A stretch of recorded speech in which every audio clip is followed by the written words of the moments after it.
Shalom, peace and blessings, family. Today we're going to be learning how to acquire wisdom and become more knowledgeable through the spirit and power of the Most High.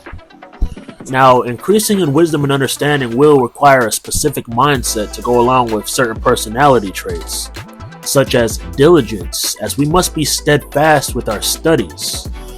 It will require patience, as it will take time to observe, learn, and meditate on the testimonies that we go through within our life, and the testimonies of previous generations and all of the lessons that their personal testimonies will teach us.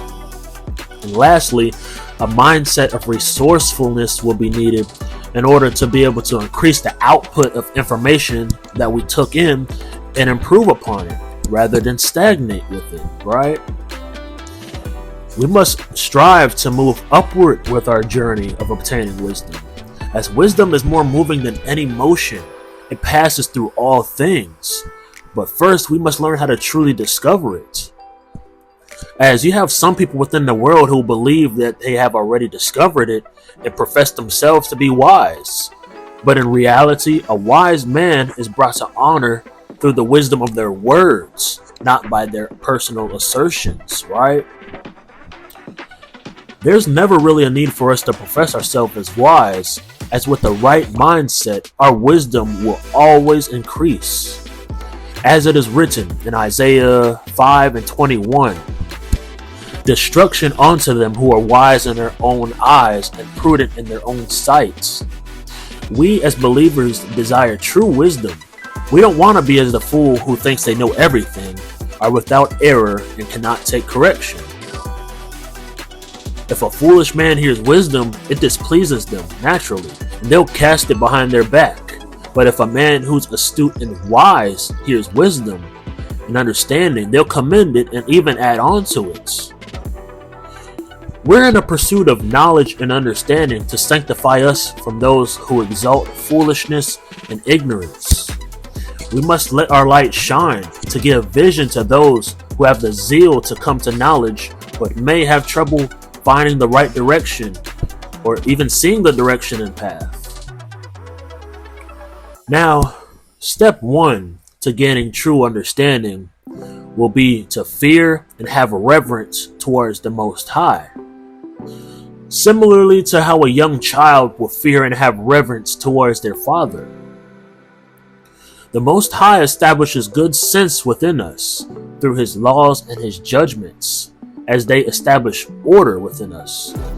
And the order that He establishes within His laws are going to guide us throughout society. His laws give us a good level of discernment and great character when it comes to dealing with people. I'll give you a quick example, right? Within today's society, many people tend to have a more individualist mentality. And having an individualist mentality and a base level is not necessarily a bad thing, but some people tend to take it to a higher level, so much so that they might start developing other personality traits such as a me-first mentality, and they start becoming self-centered and start leaning towards philosophies that contain self-aggrandizement and narcissism. Now, narcissism is an unwise character trait, as just as one puffs themselves up with their massive ego, what goes up must come down. And just as Job 40:12 states, look upon everyone that is proud and bring him low. Tread down the evil in their place. Observing God's laws will renew our mindset and clean out anyone's mind of any puffed up, narcissistic, or self-centered, or even petty spirit. As within His commandments, we are commanded in Deuteronomy 15:7 through verse 8 to give alms to our people who are in need, right? We are commanded not to hold petty grudges against the children of our people in Leviticus 19:18. We are commanded not to stand idly by when our neighbor's life is in danger. That's Leviticus 19:16. And if you find the enemy of your people's ox or his ass go astray, you shall surely bring it back to him. That's Exodus 23:4. Right?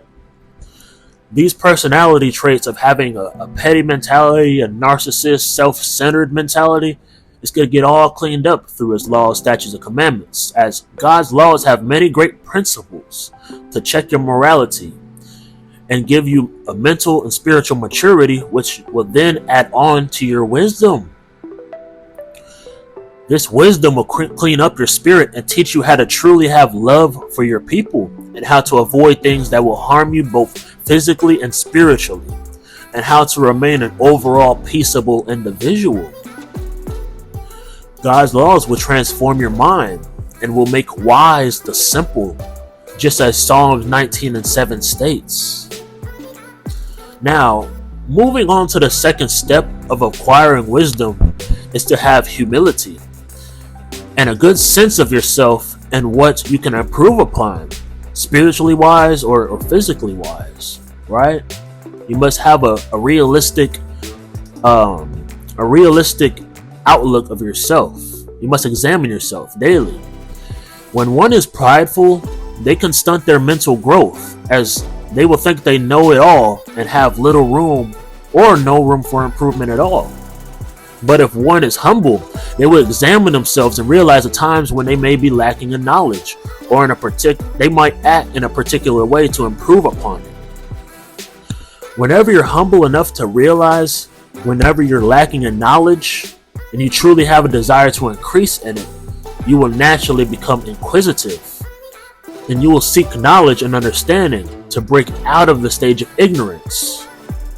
Just as Proverbs 15:33 says, "The fear of the Lord is the instruction of wisdom, and before honor is humility." Some people unfortunately are too prideful and will be afraid to admit when they are lacking in knowledge in a particular topic.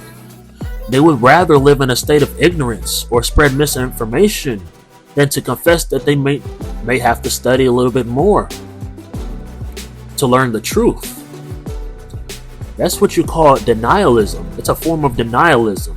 And when situations such as this occur, just as Proverbs 26:5 says, they will only be wise in their own conceits. And also, just as Romans 1:22 says, professing themselves to be wise, they became fools. Right? Now, lastly, step 3 to obtaining wisdom will be patience, as increasing in wisdom is as running an infinite marathon. It's not at all a race. There's no rush to obtain wisdom. Everybody obtains wisdom at their own rate. Just as Proverbs 18:4 says, knowledge and understanding is likened unto a flowing stream, right? A flowing brook of water, as knowledge is in constant flow and will never cease. And due to knowledge being infinite, we will not know all things, as knowledge never ceases. It never stops flowing, just as a river. Our growth in wisdom shall never cease as well. But in order to truly become wise, just as 1 Corinthians 3:18 states, you must allow yourself to become a fool that you may become wise. We must build our foundation of knowledge from the ground up, right? Relearn, renew your mindset. And the building of that said foundation starts with the blueprint, which are the laws, statutes, and commandments of the Most High, right? Just as Proverbs 6:22-23 says, God's laws give us a light of wisdom to illuminate and enlighten us. His laws act as a light to divide us from the proverbial darkness that goes on around us. His laws instruct us how to properly follow the Messiah via law like Deuteronomy 18:18-19. His laws instruct us how to avoid evil and corrupt spiritual practices like Deuteronomy 18:10-11. And as we said earlier, there is no shortcut to wisdom and understanding, as it's a process. It's as running a marathon. Wisdom and philosophies can be likened unto food, as we consume it daily. And just as we have food that is clean and unclean, we will have wisdom and philosophies that will benefit you, and misinformation and vain philosophies that can defile you and bring you into strong delusions. Now, we must learn and study from the examples that the Most High lays out for us, whether it be the testimonies of the prophets and teachers or the testimonies that we go through within our life on a daily basis. Study to show yourself approved.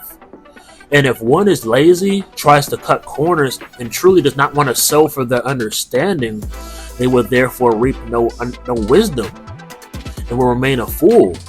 Because just as Proverbs 21 and 25 states, the desires of a lazy man will kill him, for his hands will refuse to labor. You must truly put in the labor within your studies to seek knowledge and understanding. And if not, unfortunately, you will stagnate. I hope you all enjoyed today's sermon and lesson and found it very edifying. Make sure to subscribe for more, and until next time, shalom.